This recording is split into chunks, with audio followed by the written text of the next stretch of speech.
with great humility, let me say that our first speaker is Assemblywoman Sharon Quirk-Silva.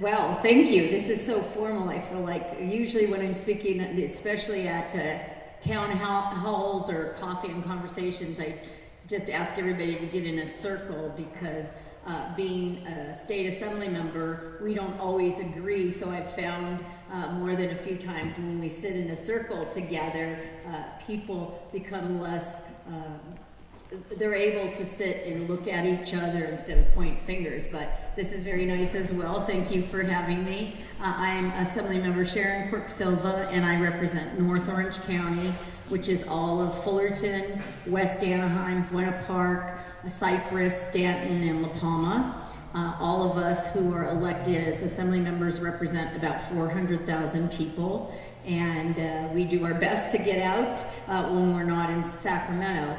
But my priority this year has been homelessness, but it didn't just start this year. Just to give you a quick context, I come from a family of 10, 5 brothers and 4 sisters, grew up in Fullerton, and housing was not an issue at that time for my family. We were one of the first Latino families that bought a house in the tract that we did in Fullerton. And so I had very stable housing my entire life, even now. But it has been over the years, as I was a teacher for 30 years. When I first started teaching, we want to do our bulletin boards, we want to have everything prepared, and literature, and all the good things we want to teach for curriculum. But well over into my 10th year of teaching, I started to transition from curriculum to kind of holistic teaching in the sense of what is happening in my students' lives that are affecting their learning. And so many of the things that I would see, whether it was dental care, because again, teaching young ones, when they are first grade, they'd look up with you and I'd see an abscess. And so somebody's like, well, what do we do?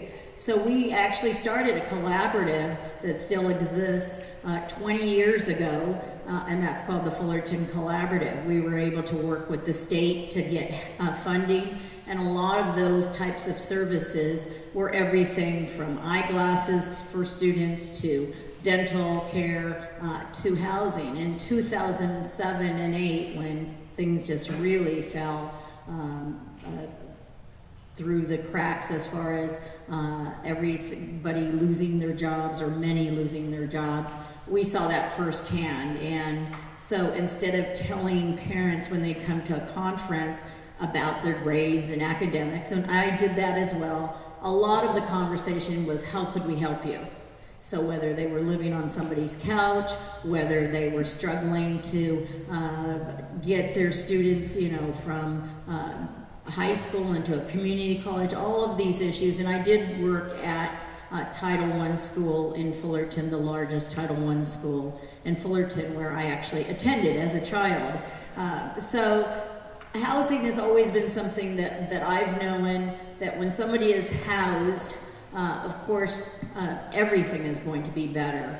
At the state, we as a state assembly, we had an off-site conference day in January, and they broke us all up into groups of 20, and we went through some scenarios about what is going to be our #1 priority. And that indeed is the #1 priority in the Assembly caucus, and the governor has also stated that.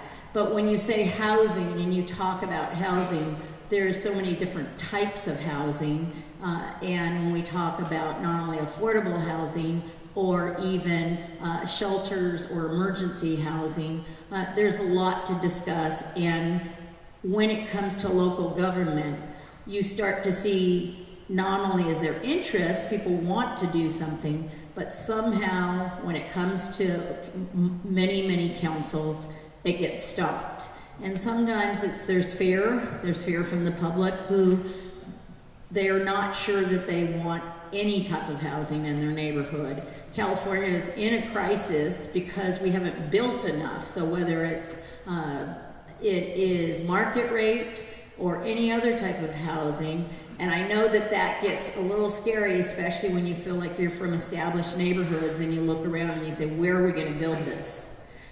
But certainly we are losing many of our millennials from California. I have 4 who are 22 to 30 years old, and 3 of my own children have moved out of state. So we have to look at all types of housing, not only housing for our most impoverished, but also for those that are graduating out of Cal State Fullerton's in my district, 40,000 students. This year, about 12,000 will be graduating in actually this weekend and next weekend. And where are they going to live? So some of those things that we used to take for granted, maybe you could rent a room and that might be $400 or $500. We now know that those rooms are now $700, $800. So some good news, hopefully, there has been progress, is I'm on the housing committee at the state of California. We are looking at many ways to solve the homeless crisis. One is something that you might remember from the past, granny units, or what we call mother-in-laws. How many of you remember those? And those used to be built, depending on the city you were in, and then little by little they stopped being built. There were a lot of regulations put on them. They're everything from how many parking spaces you need to permits and fees that you have had to have. The state and some local municipalities are saying, let's do this. It's existing land, and again, we can house, whether it's family members, whether it's students or teachers, that there should be opportunities when people want to build on their own land. So you will see across the state of California more, and they officially call them ADUs, or accessory dwelling units. So that's positive.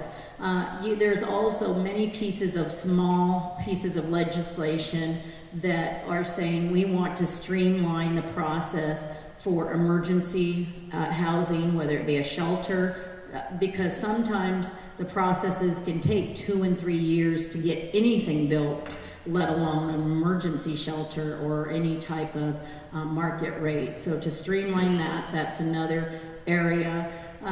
Just last week, or just last month, in Fullerton and the border of Anaheim, a new mobile home operator bought mobile homes, La Paz, and many residents there, including senior citizens and veterans, and then sent a letter that in 90 days he would be raising the rents about 30%, which is about $300 a month. Many of those residents on Social Security or fixed income, and they actually kind of came to the Anaheim. I see Denise Barnes out there, council member from Anaheim.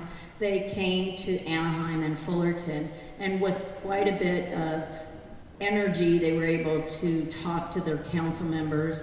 The homeowner or park owner has agreed to make some adjustments. But that was quite a shock. So we know with the housing we have, we still have to be very diligent to keep people in the housing.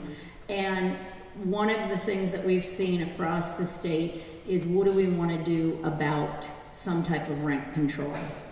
Now, when that comes up, we get a lot of people very concerned. And on both sides, no matter if you think, sure, that sounds great, or no, I don't want that at all. It actually was on the ballot in 2018 and did not pass. But Sacramento tends to keep moving forward even with a ballot measure. So being on the housing committee, we have had several pieces of legislation that we hear first in the committee, and if it gets out, then it goes to the floor. And one of those pieces is what we call a rent gouging bill. This was a very difficult bill to be part of, in the sense of my vote. Most committees are 12 or 14. This committee only has 8, and it's an even number, which is not typical of boards or elected bodies.